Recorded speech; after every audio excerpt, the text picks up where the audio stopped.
tadi sudah sampai dengan ketentuan menjadi makmum. Sekarang kita lanjut lagi bagaimana tata cara pelaksanaan sholat berjamaah itu sendiri. Yang pertama, sholat berjamaah itu diawali dengan azan dan iqamah. Nah, salah satu tanda masuknya waktu sholat adalah kita mendengar suara azan. Setelah itu dilanjutkan dengan suara iqamah. Setelah itu, setelah selesai azan, kita sudah membaca doa sesudah azan, sudah iqamah. Nah, kemudian kita bersiap-siap untuk melaksanakan sholat, yaitu ketika kita akan sholat, kita harus mengatur syaf kita itu secara lurus dan rapat. Oke, jadi syaf itu harus rapat dan lurus. Kemudian yang ketiga, setelah syaf kita rapat, sudah lurus, kemudian kita berniat. Berniatnya itu baik untuk menjadi imam atau maupun menjadi makmum. Oke, selanjutnya setelah syaf kita rapat dan lurus, kita berniat lagi untuk sholat, baik itu imam atau makmum. Kemudian seorang imam itu membaca bacaan sholat itu dengan baik, ya, dengan nyaring, kemudian maupun liring. Nah, kemudian gerakan imam itu harus diikuti oleh makmum. Makmum di belakang imam yang berdiri di belakang imam tidak boleh mendahului imam. Misal Allahu Akbar itu imam. Awak baru mengikuti makmum. Dan dulu makmum daripada imam. Kita sebagai makmum harus mengikuti apa yang dilakukan oleh imam sholat kita. Oke, selanjutnya waktu imam membaca Al-Fatihah, makmum mendengarkannya, kemudian membaca di dalam hati kita. Tidak sekeras-keras imam lagi kita membaca. Ketika imam membaca Al-Fatihah kemudian lanjutkan dengan surat pendek, imam membaca dengan nyaring, kita membacanya sebagai makmum membaca di dalam hati. Nah, kemudian setelah salam, imam dan makmum dianjurkan membaca doa bersama-sama atau sendiri-sendiri. Nah, itu tadi adalah bagaimana ketentuan kita melaksanakan sholat berjamaah. Nah, selanjutnya bagaimana keutamaan sholat berjamaah itu sendiri? Sudah dicatat tadi, nak? Apa saja ketentuan sholat berjamaah? Yang pertama apa? Oke, yang kedua? Ya, 3? Bagus. 4? Oke, selanjutnya? Oke, baik. Nah, salah satu keutamaan sholat berjamaah ini adalah yang pertama, kita sebagai umat Islam itu dianjurkan oleh Allah Subhanahu wa Ta'ala untuk memakmurkan masjid. Nah, siapa lagi yang akan memakmurkan masjid kalau bukan kita umat Islam? Apalagi kepada anak-anak ibu semua yang masih usia muda yang datang ke masjid atau mushola untuk belajar mengaji. Tujuannya apa? Tujuannya adalah untuk memakmurkan masjid.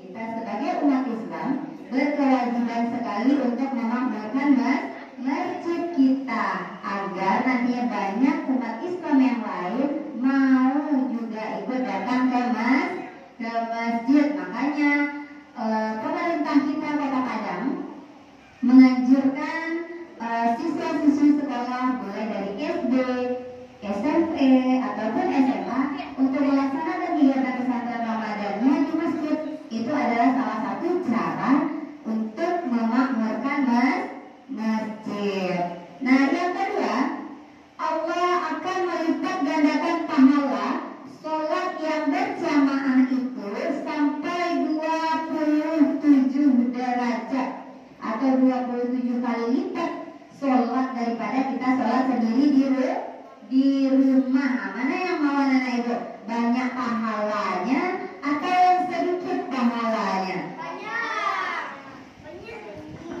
Nah, tentunya yang banyak pahalanya. Nah, salah satu yang banyak pahalanya adalah kita dengan datang untuk sholat ke masjid sebagai bentuk rasa syukur kita kepada Allah dan sebagai usaha kita untuk memakmurkan masjid. Nah, kemudian salah satu keutamaan sholat berjamaah ini adalah menjadikan diri atau menjauhkan diri kita ini dari sifat munafik. Nah, apa nah? Menjauhkan sifat atau diri kita ini dari sifat yang munafik. Nah, jangan sampai kita menjadi orang yang munafik. Maka dari itu Allah anjurkan kita untuk datang atau sholat di masjid atau musola yang dekat dari rumah kita. Selanjutnya, dengan kegiatan sholat berjamaah ini adalah salah satu upaya untuk mengembangkan disiplin dan berakhlak mulia. Nah, dengan kita teratur datang ke masjid setiap hari 5 waktu sehari semalam akan melatih kita atau mengembangkan disiplin di dalam diri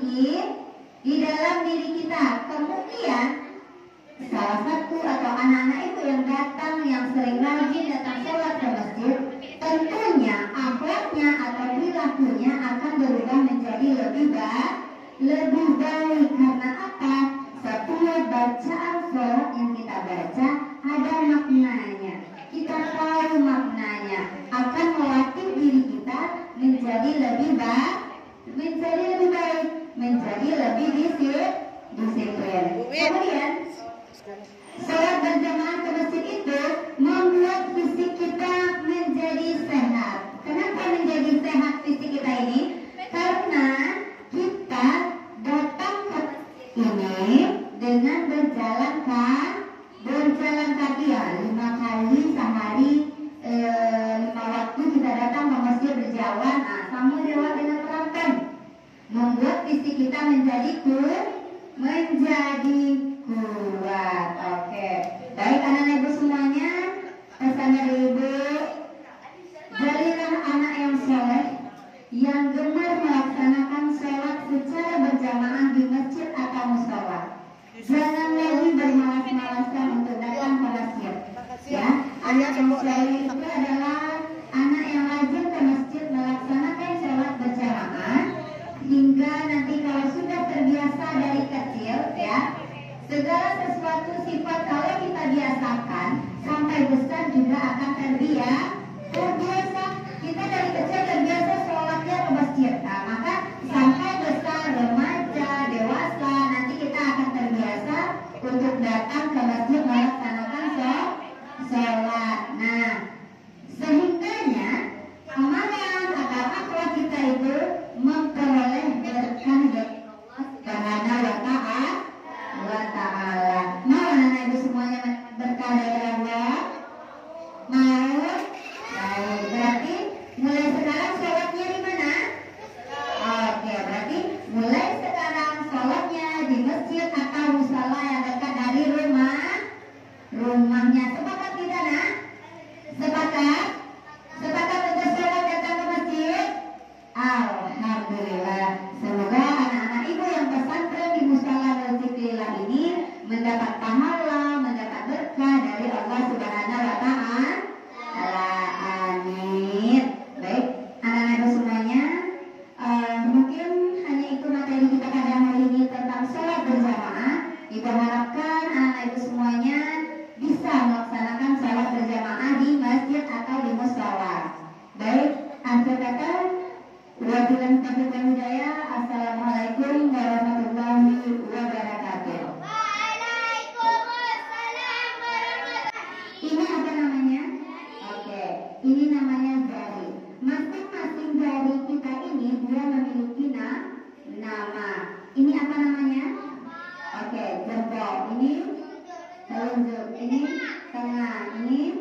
Oke?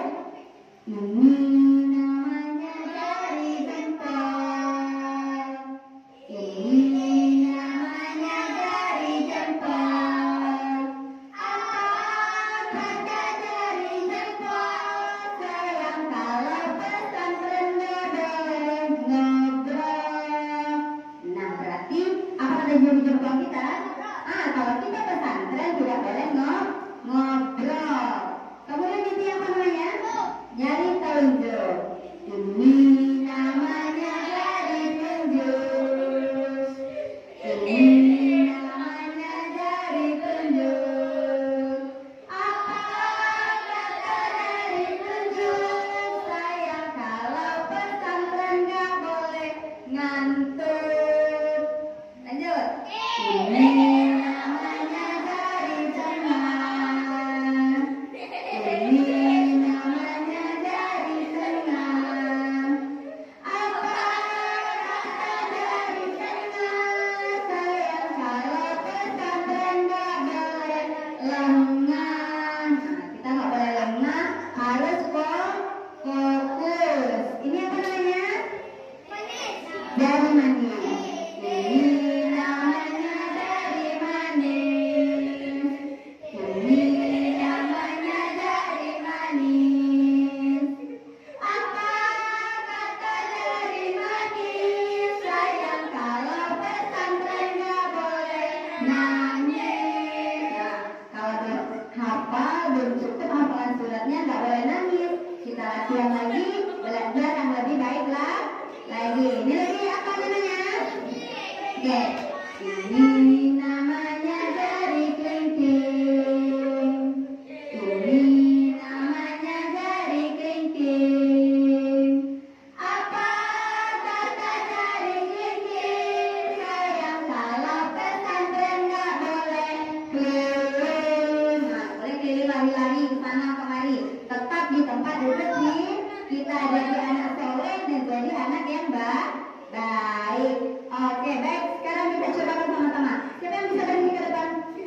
Ada yang bisa berdiri ke depan? Nggak boleh malu-malu. Ayo, dia bisa, yuk. Ayo ke depan, dia bisa. Ayolah. Oke, baik. Kita coba saja bersama-sama. 1, 2, 3.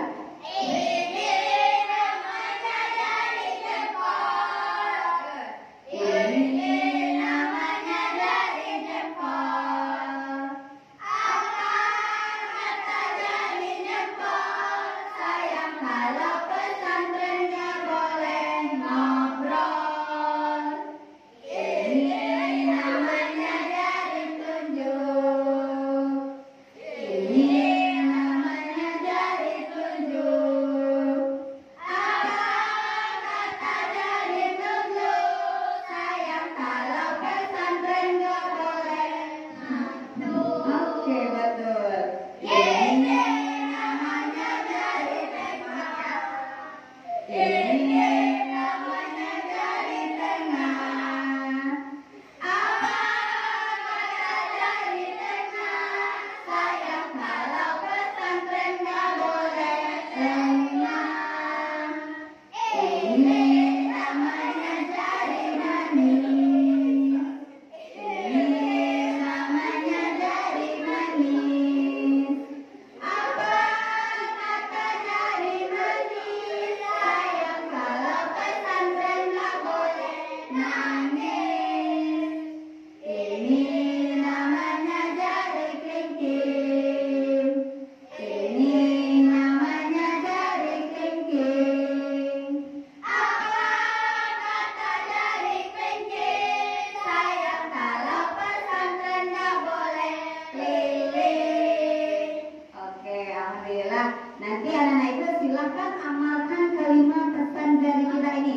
Gak boleh ngantuk, gak boleh lengah, gak boleh ngobrol, gak boleh nangis, dan gak boleh keliling-keliling. Jadilah yang anak baik, anak soleh dan soleha. Mudah-mudahan setelah selesai pesantren ini, anak-anak itu menjadi anak yang baik, berakhlak mulia, tentunya disayang oleh orang tua dan gurunya. Baik, dan sebaiknya kita cukupkan sampai di sini.